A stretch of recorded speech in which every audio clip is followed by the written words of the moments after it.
I'm a commerce graduate. So I was doing likha padi, rupiya paisa, idhar se aaya, udhar se gaya. 5 years. And I realized that that's not the work I would like to do. It's not of my use. Then I moved to do my masters in philosophy. I did from here, University of Hyderabad, in 2005 to 2007. And then I moved next door, which is Triple IT Hyderabad. It's a computer science institute. There I did my PhD in cognitive science, but there was no cognitive science that time. And when I was doing my PhD, I always had this fear. आप लोग जो PhD कर रहे होंगे वो fear होगा job मिलेगी कि नहीं, और वो भी उस field में जो जानते ही नहीं है कोई. So I had a friend who was a faculty in IIT Kanpur. I applied. I went there, made a wonderful presentation, and then they did not take me. I was like, oh my God, job nahi milne wali. So, but in 3 years since I had done some work, one professor from Korea, he contacted me and he said that we have some postdoc positions open. I was lecturer in IIIT Hyderabad. They said if your students are interested, they can come and join me. So, forget about students. I'm going. So I went to Korea, and they actually have a psychology department, but they are mostly into engineering stuff, and the funding they get is mostly from companies, LG and Samsung. So their research is very, commercial. It's not like blue sky research where you just write papers and get something, but something very concrete, tangible. So that was one good learning, and I'll talk more about it. Then 5 साल Korea में रहने के बाद आया, चलो Europe घूम के आते हैं. We went to Europe in a pedagogy, psychology and philosophy department. There we started a cognitive science lab. After 5 years I realized India में भी बहुत सारे cognitive science center खुल गए, तो अब job मिलेगा. I came to India and now we are setting up a cognitive science lab in IIT Jammu. Okay, so I will tell about how I started eye tracking. As Professor Mishra said, that we started using eye tracking very early in India, and sometimes we failed. We realized that for this kind of research, eye tracking is not important. And then going beyond just eye gaze analysis, looking into blink rate and pupil size, and my experience now with IIT students, because these are the students who come with spending their time only reading about or preparing for JEE exams, and they want to know something what I can make, not just the theoretical research or empirical research where you say that okay, we showed this. So I will be talking more about applications, that how these can be used in applications, and it now mostly goes into human robotics interaction. So there is a group called social robotics, and social robotics actually does a lot of research. We are also getting into that. We are getting a now robot, that when robot comes and starts interacting with you, how are you going to deal with them? So that's the research part. I was introduced to eye tracker in 2006 with a research topic which was called visual balance. Now visual balance, there are some groups that are still working on visual balance, but in 2006 it was a very new concept, and that was in IIIT Hyderabad. What is visual balance? Anyone knows? So visual balance is, I have some slides. My slides are not very structured. So, we see this building, this hall.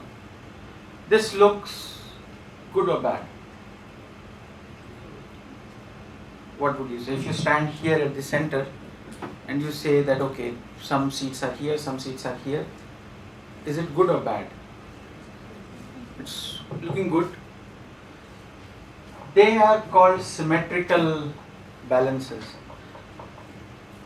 Or you look at the painting, you look at a sculpture, you look at a building, you look at a person, and there is this intuitive feeling of, beautiful, looking good. And but we don't know. It's a very qualitative understanding of beauty, aesthetics, artistic understanding. And since I was coming from philosophy background, I was interested in quantifying these concepts. That what do we mean by good looking? So this visual balance is one of the components in understanding of beauty and aesthetics, art. There are at least there are 3-4 more kinds of balances. One is symmetrical. So you take a circle, cut it into half. So you have one side, the other side. If they both sides match, if they are of the mirror image of both, then it is beautiful. आप लोगों ने golden ratio के बारे में सुना होगा, बाकी सब चीज. But there is this inherent understanding or quality of human beings to identify symmetry, not only in objects but in nature and people. So I would say that when I am looking at somebody and I say that okay, this person is beautiful, I am actually cutting that person in my mental image into half, and then seeing that symmetry is available or not. If there is no symmetry, then there is a issue. But everything is not symmetrical in this world. There are asymmetrical things also. So this is one example of symmetry. You can take it into half and then divide it into 4 parts and more parts, and then you get the sense of visual balance. So this was one of the research topics, and we were trying to find out that what can be done about it, and from a computer science perspective. It has not been defined. The visual balance in art books is defined as an intuitive understanding of balance, which is nonsensical description. It doesn't say anything about it. So visually you are analyzing, and there is no quantitative mechanism to measure it. So what we did, we looked at some paintings. Now this is a painting of Mondrian. It's called Mondrian art. If you look at Mondrian, he just painted these kind of blocks, colors and blocks of different sizes. Now these is interesting for one reason. I'll come to that also. But this is considered, so we asked a lot of people, judge it. Is it visually balanced or not? And people said yes. Mondrian paintings were always balanced. We made some modification in experimental designs. So suppose this blue block, we changed it and put it on this side and red this side.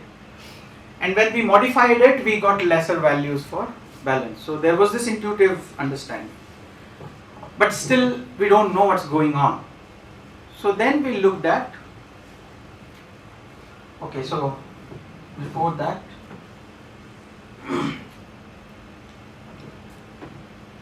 because these are asymmetrical paintings, Mondrian paintings, and they're interesting for computer science people, especially that time in 2007, because if you look at any web page, earlier they used to have these block designs, and any web page looks like this actually. You can imagine here being having a picture or text or something, but there is a block, and if you look at the Gestalt principle, you block them into some formats. So this was the case. This is what it is described as, that something, you can have the shape which has the weight, you have the color which has the weight, and asymmetry can be defined in terms of if they are balanced in that way. So a very heavy color or dark color on the left side and light color on the right side will not be balanced. So eye tracker was one tool that we thought that let's try with this. So what we did, we defined eye tracking, so this visual balance in terms of this.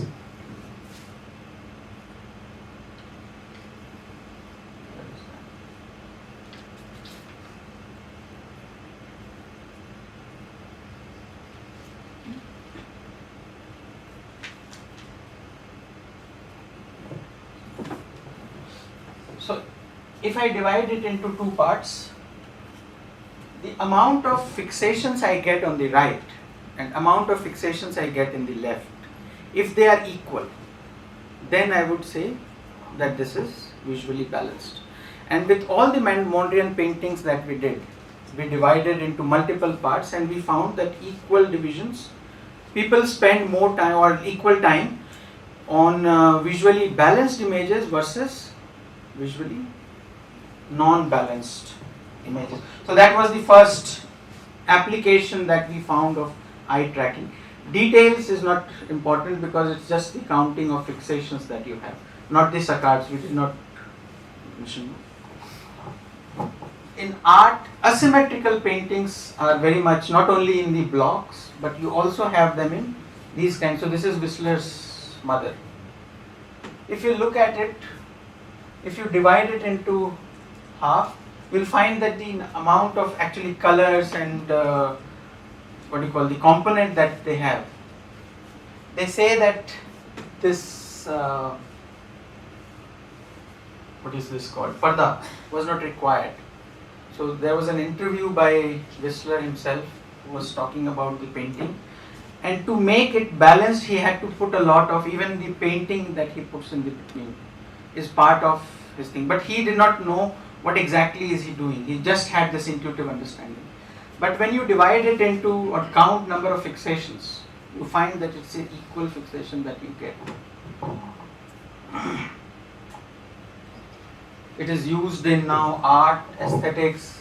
It also goes into creativity because you are trying to quantify something which is very creative, aesthetically pleasing. And if you can identify something aesthetically pleasing, you are creative also. Some people are good in identifying paintings.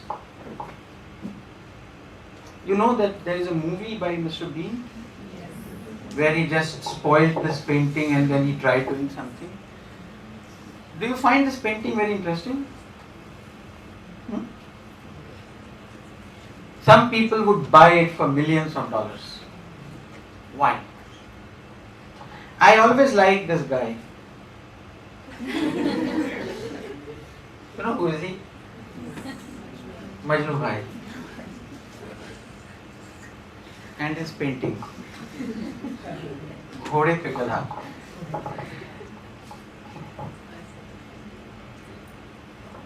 Now if you define visual balance, you can just divide it into multiple pieces and count number of fixations. That will give you estimation of whether something is balanced or not. We implemented it on, so there was a system that we developed that measured the balance of websites. So there is this research which says that, actually Google when it came, Google से पहले एक search engine और था, उसका नाम था Alta Vista.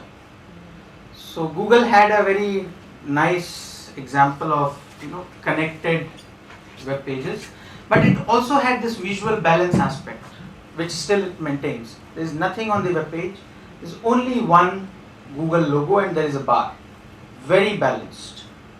It seems that it takes just 40 to 60 milliseconds for somebody to identify that visual balance and then decide whether I'm liking it or not. And then you build on it conceptually, whether you like that content or not, something. So in usability, a lot of people study that. So we developed a system which just analyzed based on the Mondrian art. So we looked at the web page, we asked people to look at the web page and then counted the number of fixations. Well, we did not have an eye tracker that time. So a lot of ideas were coming in, and as you know that eye tracking is a very expensive affair. I still have not been able to buy it. So we went to CBCS, Allahabad, and we studied a little bit of eye tracking, and I'll tell you about that later. So you have this very early understanding of eye tracking, which talks about F shape. So eye tracking suggested that eye movements are on any web page is like an F shape.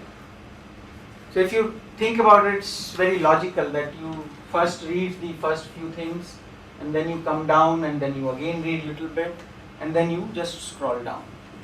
So this is a very standard picture of usability, that how people interact with web pages, and this was done by eye tracking.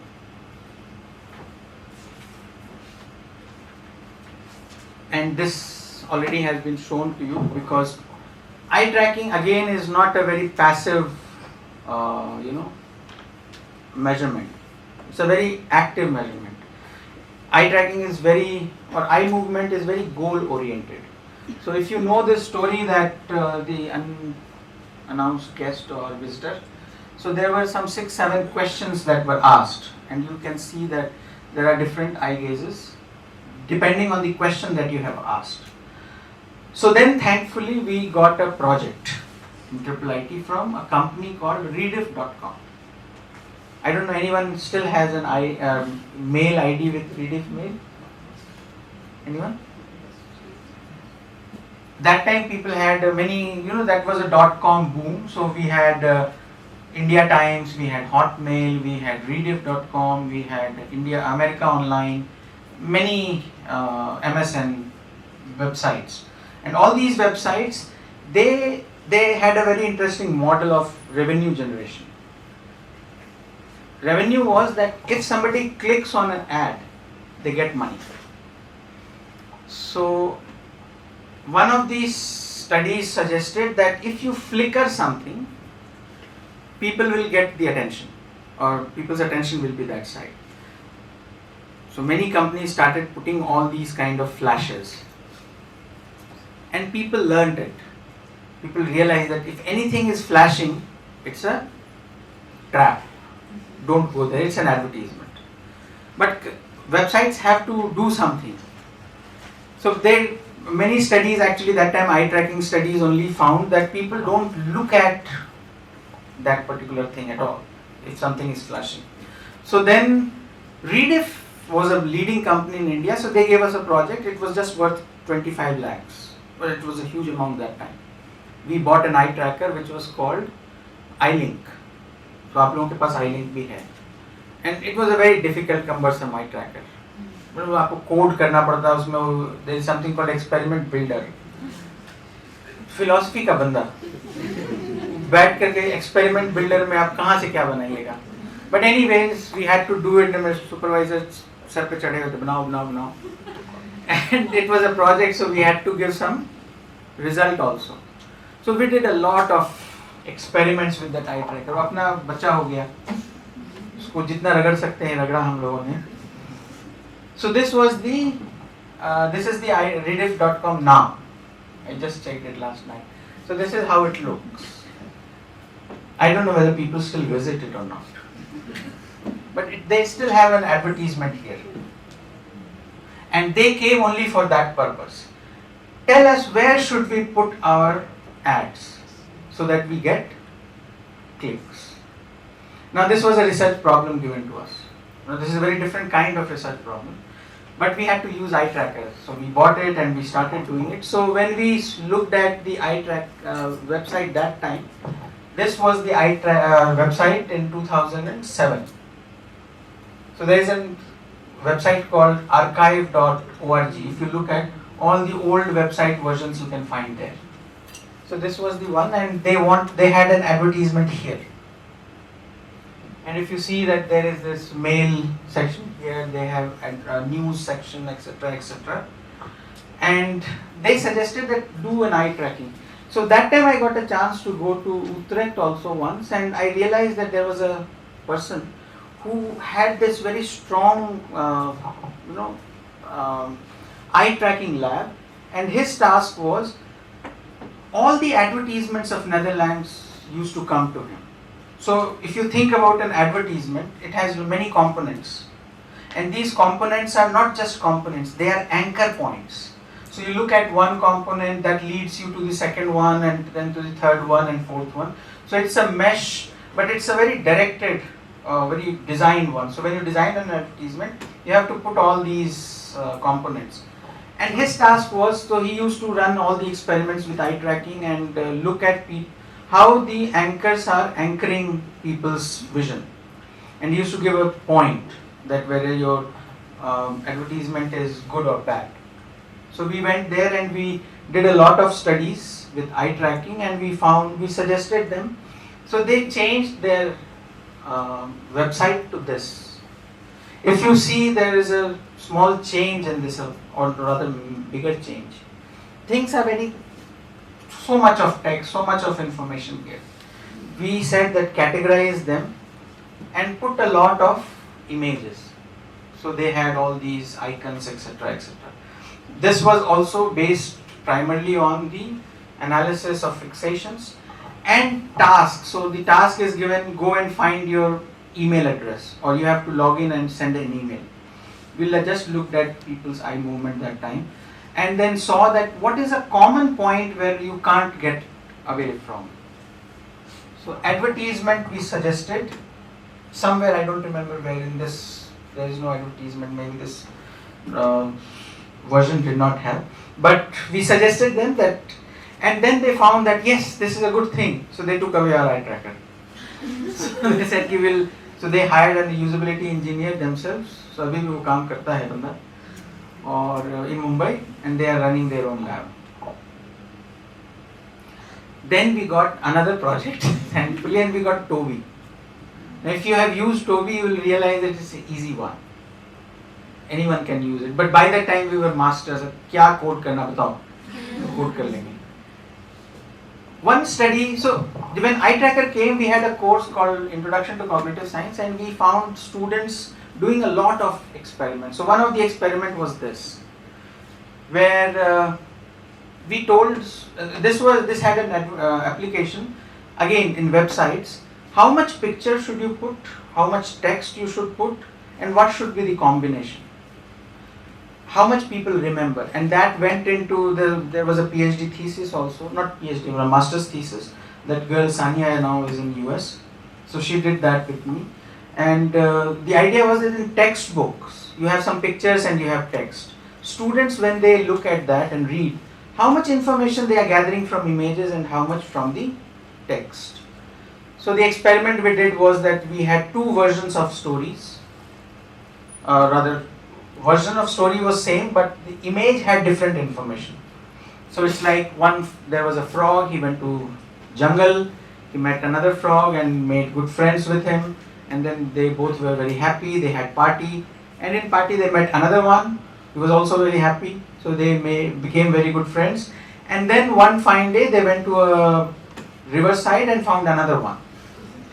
So the story went on for some time, and we told them stories given, and this image was shown.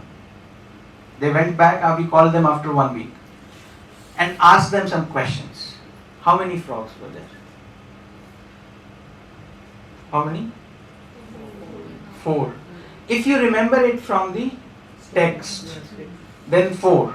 But if you remember it from the image, you remember only 3. What was the color of the frog? Which was not mentioned in this story. But if you remember from the image, then we showed red colored frogs. So that was another very good study, and then we could propose something related to how to put images in the text. And that time I was doing my own PhD, so I realized that I was working on these kind of images. My PhD research was on visual metaphors. So I was interested how people look at it and then how do they make decisions about it, whether it is metaphorical or not.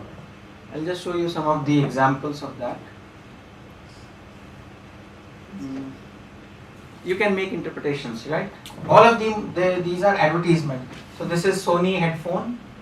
So if you're sitting in the airport, people are screaming, still you are happily sitting because you have this very noise cancelling headphones. There is this another one. So again, we had this eye tracker. We thought, okay, let's run. So we just showed it to some people and just looked at how people are looking at. And then we realized that there is no data coming out. People are looking at it in different ways because there was nothing significant. So I realized that eye tracking is not the Brahmastra. You just can't use for it. So you have it, just use it for anything.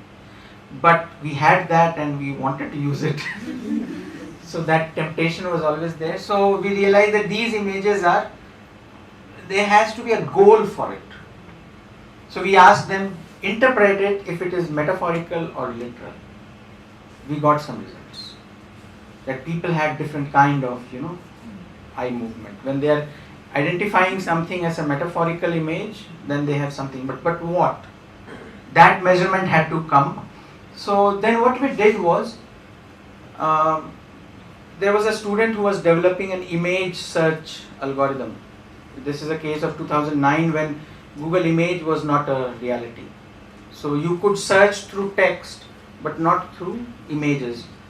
But now I guess Google has this, that you can just upload an image and it will give you perceptually similar images. It's not conceptually similar images, it's perceptually similar images. And we had developed an algorithm and that algorithm failed because this was the result. You put the image of this beautiful Aishwarya Rai, because Aishwarya Rai was big thing that time.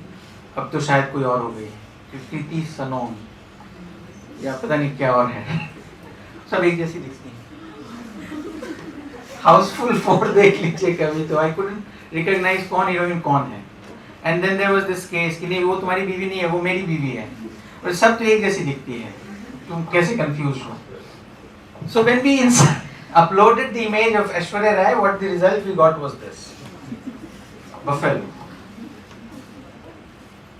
When you put this tree, you get the result of this one. So there was some, I guess, 200,000 image database, and from there these results were coming.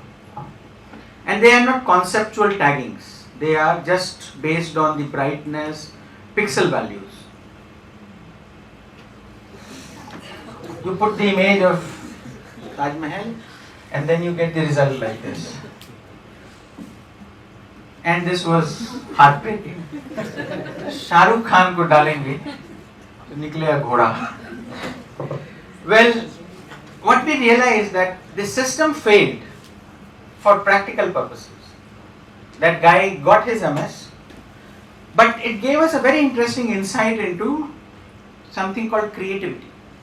Now what this image processing was doing was that looking at the color information, brightness information, texture. So even if you look at the orientation, you get that orientation thing. And we analyzed it with eye tracker. That when people are asked to, so suppose if I give these two images and ask people, can you make a metaphorical interpretation out of it? Or for example, this one. So if I give you these two images and I ask you, can you make metaphorical interpretation? Metaphorical interpretation, and if it is creative enough, you get this kind of eye movement. Successful metaphors had a focused attention on both the source and the target. Now in a metaphor, you have something called, so I can say that say basketball is like a sunflower. Now this is a metaphorical statement. But if you come up with enough features that why do you think it is happening, you get a very focused attention on both. So people are looking at some kind of perceptual features. That gave me my PhD and few papers, that perceptual similarity is important in metaphorical understanding, not only the conceptual similarity. I will not go in detail into that. So there is this difference between perceptual similarity and conceptual similarity. And this difference, we got into perception studies because we were doing this visual balance thing. That when you are looking at something, you find the visual balance and you find it beautiful. There is this perceptual level processing which is happening, and finding the similarities and measuring the distance, etc. And then on that you build the conceptual understanding. So if I force you that now make a metaphorical interpretation for this, and you have no other choice, my assumption and my argument is that you will find this similarity. So there is this, black, here also there is this black part, and then there is this white thing. There is some kind of perceptual similarity that you look for, and that is registered at a very subconscious level. You are not even aware of it, and then based on that similarity you create a lot of conceptual associations between these two concepts. Now this came from the eye tracking study.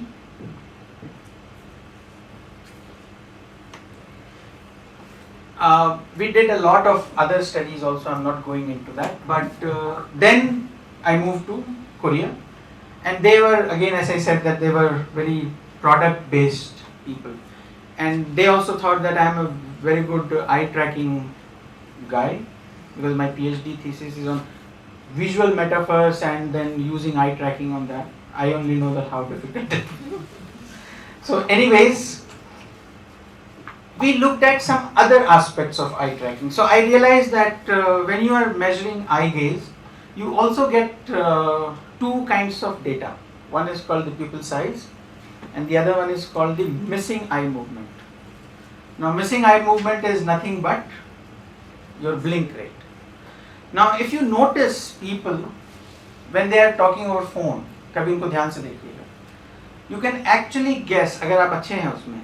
So when you are listening to, just looking at somebody talking over phone, if they are talking to somebody who they don't want to talk to, look at their eye blink. And when they are interested in, कोई अपने boyfriend से बात कर रहा हो या girlfriend से बात कर रहा हो, look at their eye movement, their pupil size. It's very slow. I am giving you a very good tip. You can identify साथ में बैठ के किससे बात कर रहा है. So अगर गर्लफ्रेंड से बात कर रहे हैं और अच्छी बात हो रही है, nagging नहीं है, so they will have a very small or delayed this blink rate. लेकिन अगर प्रोफेसर का फोन आया है, blink rate टक टक टक टक टक टक बढ़ेगा. Now eye blink and pupil size actually indicates your cognitive pressure also, or cognitive resource, or cognitive load. I'll not go into this cognitive load mechanism, etc., etc. So we came up with this, again, one project. I don't have the details for this, I'm not going into that. So it was a modulation of resource allocation by intelligent individuals in linguistic, mathematical and visual spatial tasks. So can you identify somebody who has intelligence in a particular domain by just looking at their pupil size and blink rate? And what the experiment we did was this. So you have this pre-stimulus thing only for 10 seconds. Then you have during stimulus where a task is given. Now it could be a mathematical task, it could be a linguistic task, or it could be a visual spatial task. So Howard Gardner has this 8 different kinds of multiple intelligence. And actually this was a big project in Korea because they were interested in identifying children at the very early age, that if somebody is interested or good in or has a potential in say mathematics, why to teach that person say mathematics, language. And if that person has no potential in language, then devise a different kind of curriculum, different kind of teaching mechanism for that student who has problem in understanding language. So that's what their intention was. So we calculated pupil size and represented in terms of percentage drop. So actually the result for this particular experiment was that you could identify people have this lower blink rate and bigger pupil size if the student does not have a potential in a particular subject. So we actually then later we got into some more studies where we included EEG studies just to verify what we are doing. But The idea was that if you put an EEG on somebody's head, people become very conscious, and that disturbs. But eye tracking is a small little cute guy just sitting at the corner and measuring everything. But then again, how can you get so many eye trackers? If so, there is a very interesting exam in Korea. That day, they just whole country is stopped. I am not sure what 10th class exam or something, and they wanted to do it. So we got into getting into this web camera, coding it as an eye tracker. So now you will find that on browsers also you have eye trackers. Actually, many studies were conducted during COVID period, and there are many companies now that they are doing online eye tracking. I don't know how reliable they are, but again, we connected with, so since there was an eye tracker again there sitting, and you have this hook of publications, उसी से आपका काम चलता है, bread and butter वही है. So we connected with pupillometry study that if people are, say I'm very good in language, am I good in appreciating of creative poetry also? Is there any correlation between creativity and intelligence? If I am very good in visual spatial tasks, am I good in appreciating an art, sculpture, images, paintings? And we found that there was no correlation actually. Intelligence has nothing to do with creativity. I'll not go into that. Then, now few more studies. So this eye tracker that we had, and there were these Korean students also, so they came and they said that we want to study something. And they got a project, again these, as I initially mentioned, that Korean research or mostly that side is very company oriented, so product development. So Amazon came up with them, with that, and said that we want to know one thing. When you are looking at Amazon websites, all of us go and do it. How will the Amazon ever know that you are interested in a product? मेरे पास phone में आजकल दिन भर में 10 से 15 phone आते हैं. Hello sir, 15 lakh रुपए आपके अकाउंट में अभी तुरंत आ जाएगा. शुरू में तो I used to get irritated. अब तो बोलते हैं हाँ दे दो, लेकिन लौटाएंगे नहीं. सर मजाक कर रहे हैं. मजाक शुरू किसने किया? उसके ऊपर से सर एनी इन्वेस्टमेंट प्लान्स. अरे भैया यूनिवर्सिटी में पढ़ाते हैं, इन्वेस्टमेंट प्लान कहाँ से हो सकता है? ऐसे हाँ है, 5 साल में एक बैंक लूटेंगे 10 करोड़ रुपए. आपका बैंक कब कब बंद रहता है बताओ. सो बंद हो जाता है. सो these are the telemarketing people, but now you have these numbers shared with everyone. But how will Amazon will ever come to know that whether you are interested in a product or not? And this is, I am talking about 2014. There are 3 things. One is the mouse movement, they look at the clicks. Based on that, they give you recommendation system. The recommendation system works on that. Then your history, that what have you put in your cart, what have you earlier bought. And the third one is the metrics that you use कि आपसे connected जितने लोग हैं, because you have this Gmail account. So all of this is very connected. So if I mail regularly to a person, so they know that okay, if they have an Amazon account, what have they bought? So you will see that it comes that your friends also bought this or something like that. Now they don't do it very clearly because it's a privacy issue. They don't want to show that data is being shared. So they say people who bought this also bought this. But these people are not unknown people, and they are connected people to you. But they wanted a very live kind of information. So we thought, okay, let's connect this eye gaze with pupil size.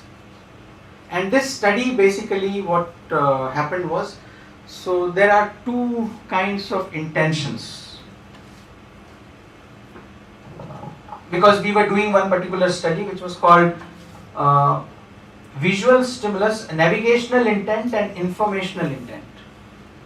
So it's like, many of you go to malls और वहाँ पे आप बड़ा अच्छा shop देखते हैं, and then there is a bag which is kept there 1,25,000 रुपए का, and then you like it, wow, and then you forget about it, नहीं खरीद सकते. But वहीं पे कोई एक बैग आपको बड़ा सुंदर वैसा ही दिख रहा है, but it costs only 2,500. So you go and then you get interested and then you open it, see it, whether it's worth 2,500 or not, वगैरह वगैरह. So there is an intention which is called the exploratory intention, and the other one is called information seeking intention. And you will find a very significant jump in the pupil dilation. And if you can mark it with the eye gaze information, that where am I looking at, you can identify where people are getting interested in. So what we did was, that was the time when Google was coming up with a glass. Google Glass failed. Like in Google Glass, it was the case in 2014-15. There are many ads you will find that they are there. So we created our own version of kind of Google Glass, which had two cameras. One worked as an eye tracker and the other one worked as the real-time thing. And this was the result of our case scenario. I have a picture of say 3 people, and I don't remember one person's name. Rest 2 I know. Now, if you look at any face recognition system, what will it do? It will pop up information about this guy, and this guy. But that is information overload. I don't need information about these 3 people. I need information only about one person. And that's where we got into something called the active human-computer interaction. Computers are passive. Until unless you give a command, computer does not recognize your intentions. Computers do not produce information on itself. So if I have that thing and if I can identify, so what happened is that I know that okay, there is a change in the intention. It's going from exploratory to information seeking, and this is the area of interest that I have. I can identify and I'll give you the information only about that. As if magically the system recognizes your intention, that what you are trying to look for. And Amazon was interested in that. But there was this privacy issue. That privacy issue that every time if you open an Amazon website, it will ask for the permission of using camera. That was not done. So we did another one. So this is where this experiment comes into picture. Fine. So duck hunt. You know duck hunt game? It's a very good example of how your movement follows your eye.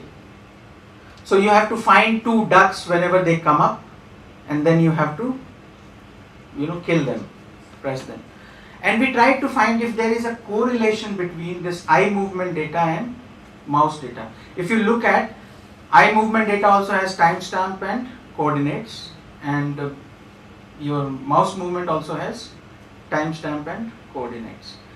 But we found that after 8 trials, that correlation goes away. There is no correlation. Your mouse is followed by your eye movement. So you become that pro. Okay. Now I'll just end, there are many more, but I'll end with one that we are working on right now. During this COVID period, we realized that students became kings online में. अपना video on नहीं करता था कभी कोई. किसी का तो हम वॉशरूम का आवाज भी सुने हैं, फ्लश हो रहा है, कहाँ हो सर? क्लासरूम में बैठे हुए हैं. तुम क्लासरूम में कैसे बैठ सकते हो? तुम घर पे हो. नहीं सर, एक क्लासरूम बनाया है. So anyways, that thing happened and we realized that we have to find some mechanism. And you can imagine a scenario where आने वाले 5 साल में, 10 साल में, you want to study 10th class mathematics. Go to website, download the entire package, and that package will have all the information. So there will be lectures, etc., etc. But lectures say are for 1 hour. Students can't go beyond 15 minutes. The attention span खत्म हो जाता है. But if you ask them to play Candy Crush, they can play it for 2 hours. PUBG, hours and hours. आप खेल सकते हैं. So there is some component of gamification that needs to be put into this learning module. So we are still trying to do that, and to develop some kind of concentration monitoring system which has the eye movement component to it. It also has the GSR, skin temperature and heart rate integrated. And these days you have $100 band which has only 2 electrodes here. That can also be used. So that comes as a kit. We actually started a company called Flexi, and so it has a Fitbit. Actually, when you register for that course, you get a Fitbit because that's the data that we are looking for, and it monitors your potential, your attention over a period of time. So 10 minutes, if you are dozing off, the system takes away the content, brings in some kind of game, some quiz or something, and then it keeps maintaining your concentration. And so you will never feel that you are losing out on something. You will always be. We have not verified it yet, but the system is working on that. And there we are using integrated a little bit of EEG. You have all this kind of GSR and eye movement data, skin temperature data. You have this video camera which is working as an eye tracker, pupil size, and that's all. So a lot of studies actually this one is what they were mentioning. Seoul, there is a very interesting study that was done. I was part of it. So people, when they come to subway, they don't have time to go to malls, etc. So they created a picture of mall, and then they were just asking them people to you wear the eye tracking device and then look at how they are, because they wanted some data for their studies. Later on they converted into some other format, but this was an interesting study which started in Seoul, and it happened. So again, I have not gone into details of eye tracking and pupil dilation, but to develop some kind of output, something tangible, and that's what we are looking for.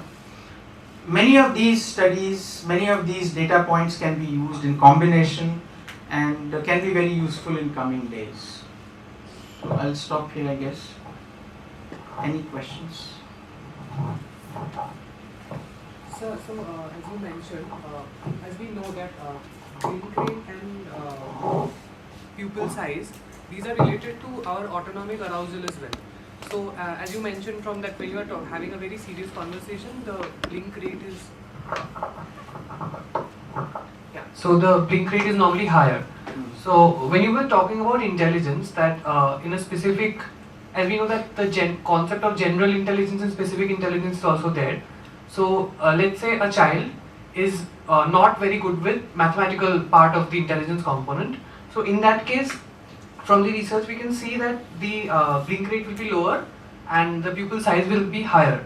So does autonomic activity can give us an understanding about intelligence as well, that if we try to draw a linkage with that?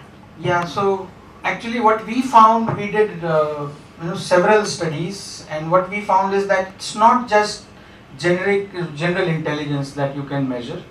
It's very specific to their potential. So, and in that also there are some students who are good in that potential, there are some who are average in that, some who are bad in that. So they all three have different patterns of this pupil size and blink rate and pupil size. So we connected it with some the other kind of theory was resource allocation theory. So they have two versions. One is called efficiency resource allocation, and then the other one is called resource allocation or something. So if you are very intelligent, you put a lot of resources. That is one hypothesis. The other one says that you use less resources because you are intelligent. But what we found was that if you put them in very specific scenarios, people have different kinds of patterns. So, but yes, it's true that, and that's why I'll just show you one thing which was the outcome of our study. We did not find anything here during this stimulus stage. We found only for people who are very high in that potential, they have higher pupil dilation pre-stimulus, and then blink rate is high only after post-stimulus stage or during post-stimulus stage. There was nothing here. So, and low intelligent people, they have normal pupil size here. So what we interpreted is that people prepare. So intelligent people, they anticipate the kind of questions and they prepare themselves, and that's where they are putting their resources, not during the task itself. And once you have finished the task, blink rate is also associated with the release of energy. So once you have put in your energy, you release it post stimulus.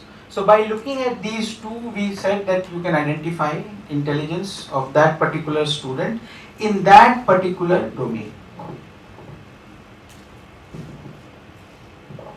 Yes, sir. We are talking about that human machine teaming, that human machine robot interaction. So, is it possible to measure trust? Trust in human machine teaming, whether they have the trust or not.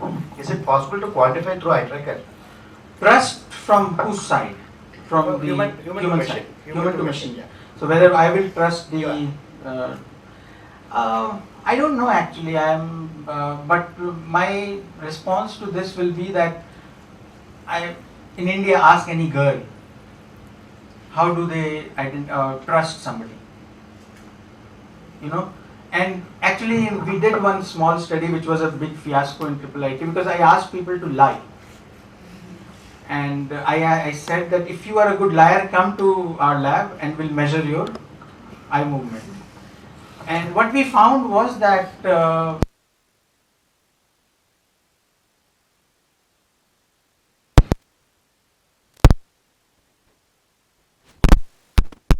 yes.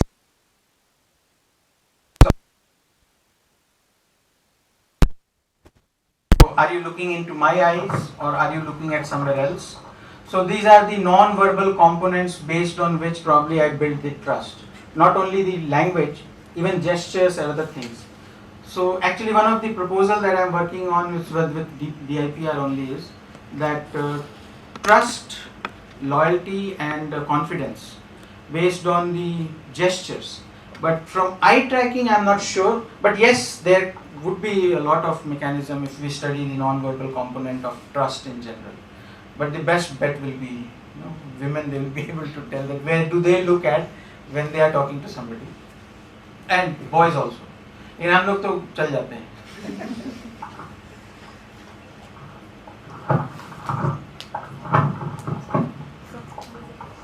Yes, question.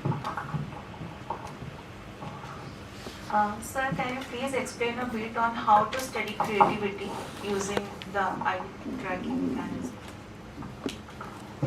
Well, I'll take 2 minutes to respond this. Lunch के लिए गाली मत देना शुरू कीजिएगा. I am also hungry. See, creativity has two versions.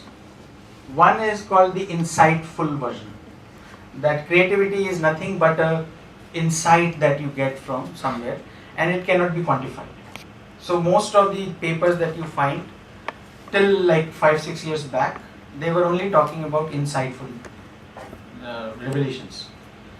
The other version, which is more now into neuroscience, it talks about associations.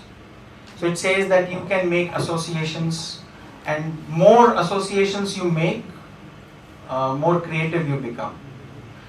But there is this aspect of creativity which says that we are very much bound by our conceptual categories. Now, when you look at the object, what the eye tracker will not give you is that you are looking at a cow or a man or something. Eye tracker does not give you the category information. It only gives you the perceptual information. Now in art and other classes, what they talk about is that if you really want to become or train yourself as a creative person, shed your conceptual categories. Start going back to your perception. And when you start looking at perception, your attention will change, your pattern of looking at things, because now you are creating a very different kind of category probably which doesn't even exist. So now you are looking at the perceptual components and features, and then you are creating something. So I'm not sure anyone has done it, but some kind of goal-oriented studies with eye tracking can be done, where people are asked to create, say, a new category versus existing categories. So if you are just looking at that,